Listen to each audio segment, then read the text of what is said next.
Palm बांधे shawl से और पाम ऊपर लटका के, और दो आदमी ने डंडा फंसाया पामन में और ऊपर लटका ले और डंडा मारे पैरों में। और यूं कोई अगर नहीं मनसा तो गोली भी मार देंगे। जबरदस्ती से कबूल करवा रहे थे क्या कबूल करवा? कि ये जय के मारवे के मतलब तेने मारो ये। अस्पताल में स्ट्रेचर पर लेटा हुआ यह आदमी जिसके दोनों पैरों में पट्टी बंधी हुई है, बेबस और लाचार नजर आ रहा है। यह आगरा का रहने वाला 35 साल का राजू है और राजू की यह हालत किसी और ने नहीं बल्कि आगरा पुलिस के बड़े बड़े अफसरों ने की है। अफसरों ने थाने के अंदर राजू को इतना पीटा, इतना मारा, 3rd डिग्री टॉर्चर किया कि उसकी दोनों पैरों की हड्डी टूट चुकी और जब हालत नाजुक लगी तो अस्पताल में भर्ती करा दिया। यहां तक कि राजू के परिवार को 10,000 रुपए देने का वादा किया कि इस मामले को किसी तरह दबा लीजिए। अब इस तरह राजू को क्यों पीटा गया? मामला सिर्फ इतना था कि पुलिस चाहती थी, यहां पर हम आपको थाने का नाम बता देते हैं, यह है किरावली थाना। किरावली थाने की पुलिस चाहती थी कि जो राजू है वे हत्या के जुर्म को कबूल कर ले, लेकिन राजू ने ऐसा नहीं किया, जिसके चलते राजू को 20 दिसंबर को लगभग 1 घंटे तक बुरी तरह पीटा गया, मारा गया और यहां तक कि नर्क जैसा बर्ताव उसके साथ किया। राजू ने पूरी कहानी ऑन कैमरा बताई। उसने बताया कि 20 दिसंबर को पुलिस आती है और किरावली थाने में उठाकर ले जाती है, वहां पर 1 घंटे पूछताछ के लिए जाती है, लेकिन उसके साथ जो कुछ होता है वो नर्क जैसा बर्ताव था। उसे देखकर हर किसी की जो रूह कांप गई थी। राजू ने बताया कि 1 घंटे तक उसके जो पैर है वे शॉल से बांधकर ऊपर लटका देंगे। फिर पुलिस के बड़े बड़े अफसर, सिपाही, इंस्पेक्टर सब ने जो है राजू को डंडे से पीटा, मारा, उसके पैरों पर लगातार 1 घंटे तक वार किया। और जब हालत नाजुक दिखी और राजू जो है दर्द से चीख रहा था, चिल्ला रहा था, लेकिन किसी का भी दिल नहीं पसीज रहा था। इसके बाद राजू को जो है अस्पताल में भर्ती कराया जाता है। वहां पर हालत बहुत ज्यादा नाजुक हो चुकी थी, दोनों पैरों की हड्डियां टूट चुकी थी। इसके बाद 10,000 रुपए देकर जो है मामले को सुलटाना चाहती थी पुलिस, इस मामले को दबाना चाहती थी, लेकिन मामला सामने आ चुका है। सामने यह भी निकल कर आया है कि जब राजू इतनी मार खाने के बाद भी अपना जुर्म नहीं कबूल रहा था, मतलब एक झूठा जुर्म नहीं कबूल रहा था, वो बिल्कुल सच्चाई बता रहा था, तो उसके बाद जो है पुलिस ये कहती है कि अगर तूने जुर्म नहीं कबूला तो तुझे गोली मार देंगे। क्या कुछ राजू ने बताया है, क्या कुछ उसके साथ 1 घंटे तक हुआ था पुलिस स्टेशन में, उसने पूरी कहानी बताई है। एक बार आप वो सुनिए। जे गांव में एक फौजी खत्म हुए थे, रिटायर फौजी खत्म हुए थे करीब 5 अगस्त, 5 अगस्त, 4:30 पौने 5 महीना हो चुके हैं। तो उसमें ऐसा हुआ था कि वो मुझ पर शक करने के तौर पे और थाने बुलाया। गांव में 2-3 बार पूछताछ की, थाने बुलाया और थाने बुलाने के बाद और मारपीट की कि इस राज तुझे छिपा है, इसमें तुझे सब कुछ पता है कि बन्नो किसने मारा है या तैने मारा है। उसके चक्कर में मारपीट कर रही से कर रही मारपीट की गई और ये कि 5 डंडा टोरे और यूं कोई नाम मन से नहीं तो वो हालत हम कर देंगे कि जिंदगी खराब कर देंगे, चलने लायक कभी नहीं रहेगा। और अगर नहीं मनसो तो हम गोली भी मार सकते हैं। 5 पुलिस वाले थे, एसओ साहब और धर्मवीर धर्मवीर थानेदार साहब और रवि मलिक और 2 अन्य थे, इनके नाम नहीं पता हुई। 5 आदमियों ने खूब मारपीट की। किस तरह से मारपीट की गई आपके साथ? पाम बांधे शॉल से और पाम ऊपर लटका के, और 2 आदमी ने डंडा फंसाया पामन में और ऊपर लटका ले और डंडा मारे पैरों में। और यूं कोई अगर नहीं मनसा तो गोली भी मार देंगे हम। वो आपसे क्या कहलवाना चाह रहे थे? ये कह रहे कि मतलब जा को जो फौजी मरो का है, जा में तेरा हाथ है पूरा, के और के हाथ तेरा पूरा राजमन से के कौन है मारो है, कहा है या तेने कितने लोग तेरे साथ में थे। जय जबरदस्ती से कबूल करवा रहे थे क्या कबूल करवा रहे? कि ये जय के मारवे के मतलब तेने मारो है, ये मर्डर मर्डर है, मर्डर तेने करो बा मनसबाई रही। अच्छा, तो जिस समय तुमसे कबूलवा रहे थे, जिस समय फौजी का मर्डर हुआ, उस समय पे तुम कहाँ पे थे? उस समय में आगरा वायु विहार में रहता हूँ, वहां पर था मैं।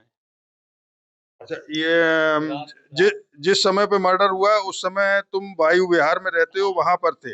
अच्छा, वो फौजी कहाँ रहते हैं, आपसे संपर्क में थे, नहीं थे, किस तरीके के रिश्ते थे आपके? फौजी से संबंध अच्छे, खूब पड़ोस के हिसाब से संबंध अच्छे, और बाद में रात में मर्डर हुआ। उस दिन मैं वायु विहार पथौली पर रहता था और उसी टाइम में पथौली वायु विहार पे हो और संबंध मतलब बड़े बूढ़े के नाते थे, हमारे पिताजी के पास आके बैठते थे और वैसे कोई ऐसे संबंध नहीं, कोई लेन नहीं, कोई देन नहीं सर। हमको जानकारी जैसे सोशल मीडिया और मीडिया के माध्यम से पत्रकार बंधुओं से और ऐसे पता लगा, हमें 2 दिन पहले ही पता लगी है ये घटना। इनके साथ बहुत ही जघन्य अपराध किया है पुलिस वालों ने, वो माफ़ करने लायक नहीं है और मैं तो कभी माफ़ नहीं करूँगा और मैं ये कहूँगा कि इनको भी किसी भी कीमत पे, किसी भी सूरत पे उनको नहीं माफ़ करना चाहिए।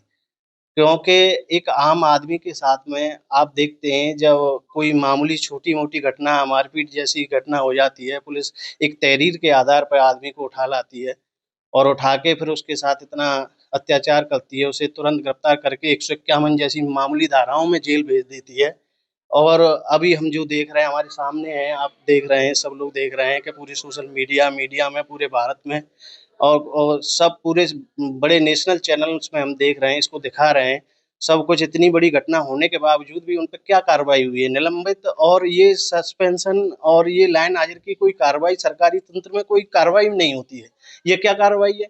भाई इस कार्रवाई क्या है? वो महीने 2 महीने में जाएँगे और जाके तुरंत तीसरे दिन वो फिर किसी थाने के चार्ज पे करेंगे। इससे पूर्व में भी कई घटना हुई हैं। रौनकता चौकी पर एक घटना हुई थी कुछ दिन पहले, एक ऐसे ही पुलिस ने झूठे मुकदमे में फँसाने के लिए और एक एसओ को निलंबित किया था, फिर वो उस पे मुकदमा भी लिखा था। मुकदमा के बाद में ऐसे तमाम कोतवाल हैं जो आज थाना चला रहे हैं थाने में।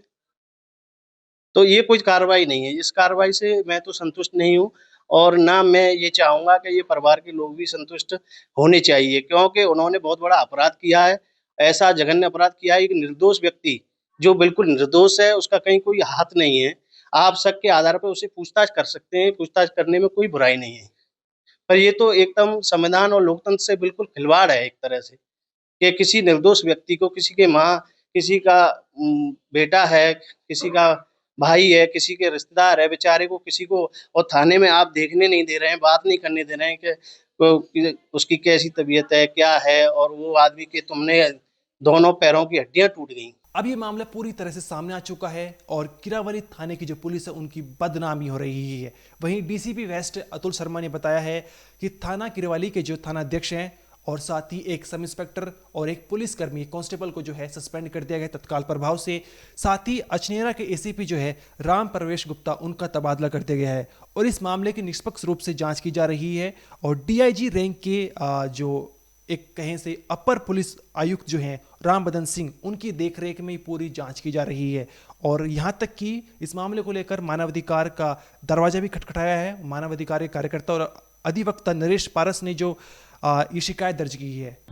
देखिए, ये आज से थाना किरावली क्षेत्र में कुछ दिन पहले एक हत्या हो गई थी ककराहा गांव में। उसी में हत्या का अभियोग पंजीकृत किया गया था, अज्ञात में ही हत्या का अभियोग पंजीकृत हुआ था। इसी मामले में थाने पर एक व्यक्ति जो कि उसी गांव का है, राजू शर्मा नाम का, उसको पूछताछ के लिए लाया गया था। राजू शर्मा के साथ जिस तरह जो आरोप राजू शर्मा ने लगाया कि उसके साथ थाने में मारपीट की गई है, मारपीट में उसके फ्रैक्चर हुआ है। हॉस्पिटल में जाकर इसकी जो है जांच की गई, मेरे द्वारा स्वयं उस हॉस्पिटल में जाकर इसकी जांच की गई तो वहाँ पाया गया कि उसके दोनों पैरों में फ्रैक्चर है और इसी आधार पर प्रथम दृष्टया इनको दोषी पाते हुए ये पुलिसकर्मियों को सस्पेंड किया गया है, जिसमें एसओ किरावली और एक एसआई और एक हेड कांस्टेबल, ये 3 लोगों को सस्पेंड किया गया है और एसीपी अचनेरा जो है उनको वहाँ से ट्रांसफ़र कर दिया गया है। सर, इसमें कोई एफआईआर पुलिस द्वारा दर्ज की जा रही है एसओ या पुलिसकर्मियों के खिलाफ? देखिए, अभी विभागीय इसमें जांच शुरू कर दी गई है। सभी को सस्पेंड कर दिया गया है जो इसमें दोषी पुलिसकर्मी हैं, उनके खिलाफ जांच बिठा दी गई है। इसके अलावा जो पीड़ित है, पीड़ित पक्ष द्वारा अगर तहरीर दी जाती है तो उसमें आगे तहरीर के आधार पर अभियोग पंजीकृत कर आगे कार्रवाई भी की जाएगी। आपको बता दें, पिछले 6 दिनों से पीड़ित राजू का जो है किरावली थाने में इलाज चल रहा है। उसकी हालत बहुत ज़्यादा नाजुक हो चुकी थी और अब जो है स्थानीय लोगों का कहना है कि अगर ये मामला कैमरे के सामने नहीं आता तो शायद सच्चाई कभी बाहर आ ही नहीं पाती। लेकिन राजू की जो हालत है वो पुलिस के रवैये पर सवाल खड़े करती है, पुलिस की जांच के तरीके पर सवाल खड़े करती है। मान लीजिए अगर राजू आरोपी है, वो अपना जुर्म नहीं कबूल कर रहा, तो ये कौन सा तरीका होता है कि उल्टा लटका कर शॉल से पैर बांध कर उसे घंटों तक पीटा जाए और उसकी पैरों की हड्डियां तोड़ दी जाए। एक तरह से कहें तो राजू की मौत बहुत करीब आ चुकी थी। वो तो जब पुलिस को लगा किरावली थाने की हालत बहुत ज़्यादा नाजुक हो चुकी है, तो उन्होंने तुरंत जो है किरावली थाने अस्पताल में भर्ती कराया, और साथ ही जो है ये मामला जो है आगे तक पहुंचा। डीसीपी वेस्ट अतुल शर्मा ने तुरंत एक्शन लिया है इस मामले में, और यहाँ तक कि पुलिस ने जो है मामले को दबाने का प्रयास भी किया है। इस मामले को लेकर आपका जो भी कहना है कमेंट सेक्शन में जरूर बताइए। आप देखते रहिए क्राइम तक।